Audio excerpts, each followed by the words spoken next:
Olá, seja você muito bem-vindo a mais um Palavra Aberta aqui na TV Câmara.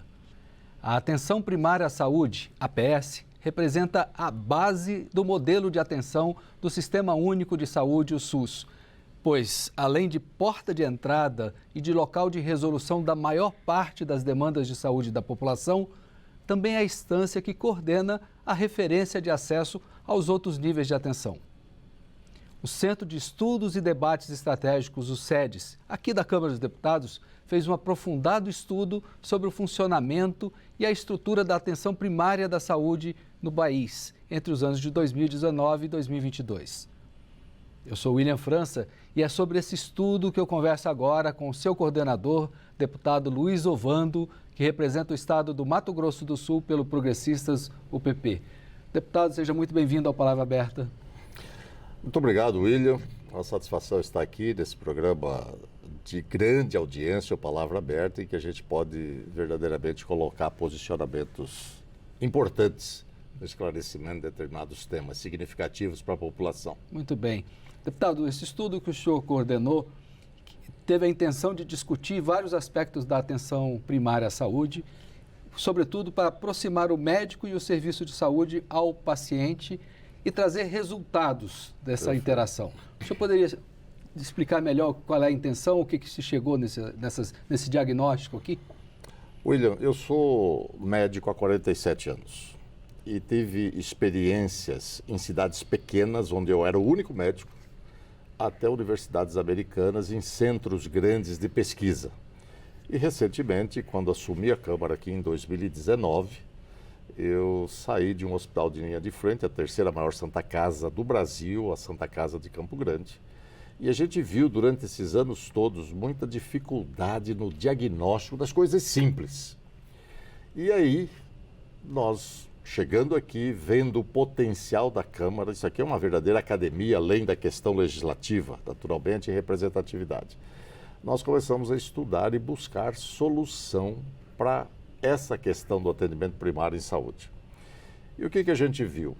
A gente viu, já tinha mais ou menos isso em mente, é que, infelizmente, o nosso corpo médico no país tem baixa resolubilidade. Então, era preciso que existisse uma ação política nacional para que a gente pudesse ter mais resolução. E fomos atrás de pesquisa, fomos atrás de embaixadas de outros países, principalmente da Inglaterra. Para entender as causas. As causas que, na verdade, explicassem o porquê da baixa resolução no atendimento primário em saúde. Coisa simples, mas felizmente, né, as coisas simples se resolvem, mas tem 20% delas que não se resolvem. E aí complica. Então esse foi basicamente, vamos dizer assim, o substrato pelo qual nós fomos atrás. Muito bem.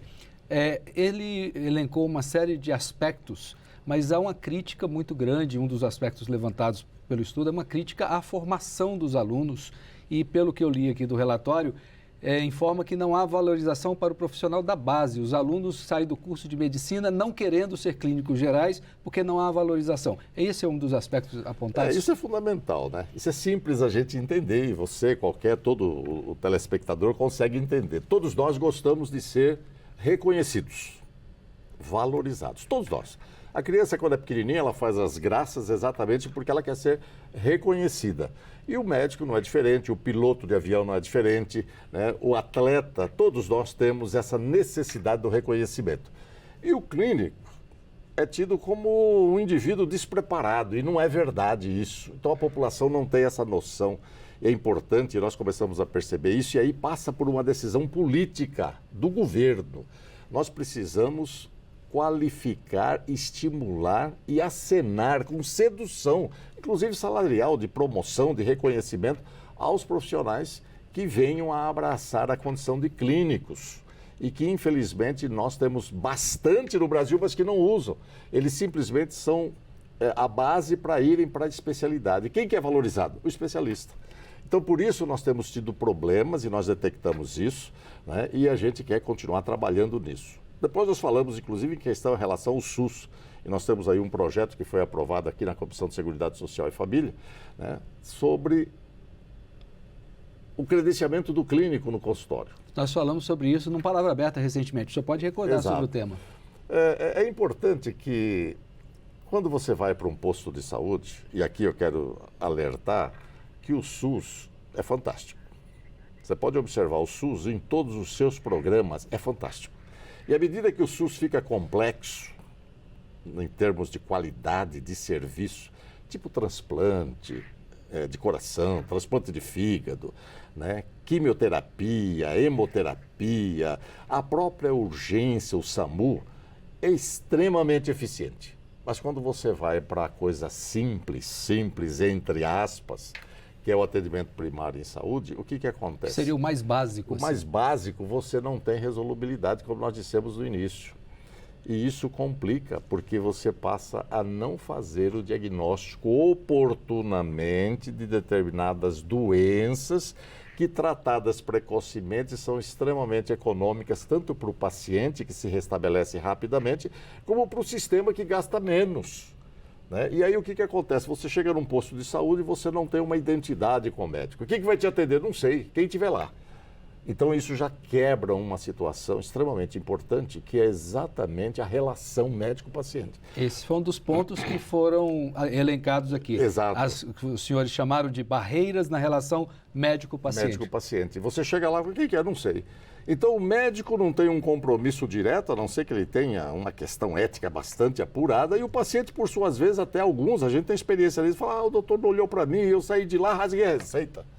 Quer dizer, é um absurdo um negócio desse. Em cidades pequenas, essa relação até que ela existe um pouco melhor, mas nos grandes centros não há, né? Não há de forma alguma. Então nós insistimos nesse aspecto. Quando a gente fala desse atendimento do clínico credenciado no seu consultório, aquele paciente que vai procurar, ele vai procurar o doutor João, o doutor Ramon, o doutor Luiz, o doutor William, que tem um nome, uma identidade. Cria-se vínculo. Vínculo. Então esse é o grande problema do SUS. O SUS quebra o vínculo, quebra a relação médico-paciente de uma maneira geral e desaparece com a identidade. Mas isso não denigre, vamos dizer assim, a imagem do SUS. Nós podemos resolver isso, e essa é uma proposição que nós fizemos. Esse projeto foi aceito, foi aprovado, 4502, né, de 2019, né, mostrando que é possível você ter uma boa resolução no atendimento primário, simplesmente resgatando o vínculo e reconhecendo a importância do clínico. Um outro ponto que foi elencado aqui no estudo também é aquilo que se chama de excesso de pedidos de exames. O médico, às vezes, nem toca no paciente, já pede uma lista de exames e isso, às vezes, espanta, ou o paciente não tem recursos, ou, pior ainda, cai naquela fila interminável de fazer exames. Quando ele obtém um diagnóstico, a doença até já passou, já sarou. Isso também é um problema. Não, né? É um problema. Isso aí é interessante, né? Eu tenho um professor, ele foi meu professor, ele está com 80 e poucos anos, a pessoa ainda trabalha, né? E ele dizia que quando o indivíduo chega no SUS, né, o médico está fazendo a receita, né? Direto.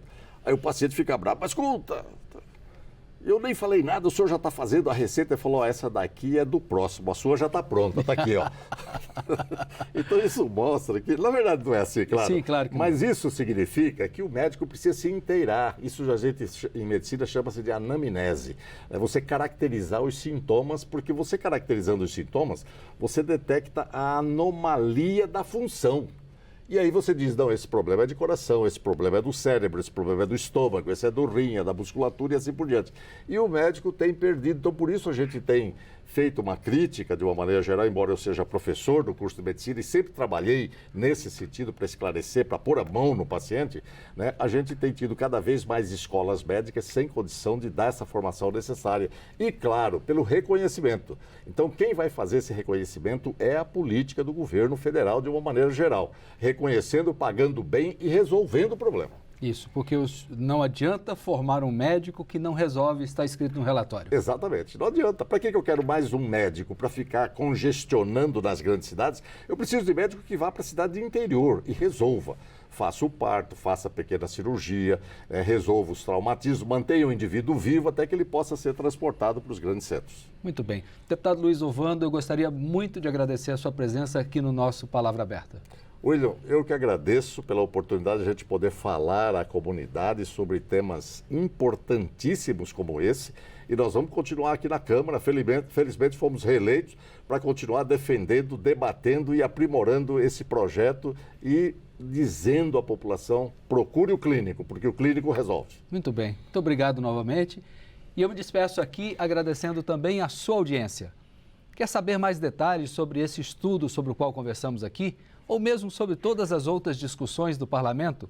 Acesse o nosso portal na internet, câmara.leg.br. Fica ainda como sugestão a dica para seguir as redes sociais da Câmara no Twitter, no Facebook, no Instagram e no TikTok. Novamente, muito obrigado por sua atenção.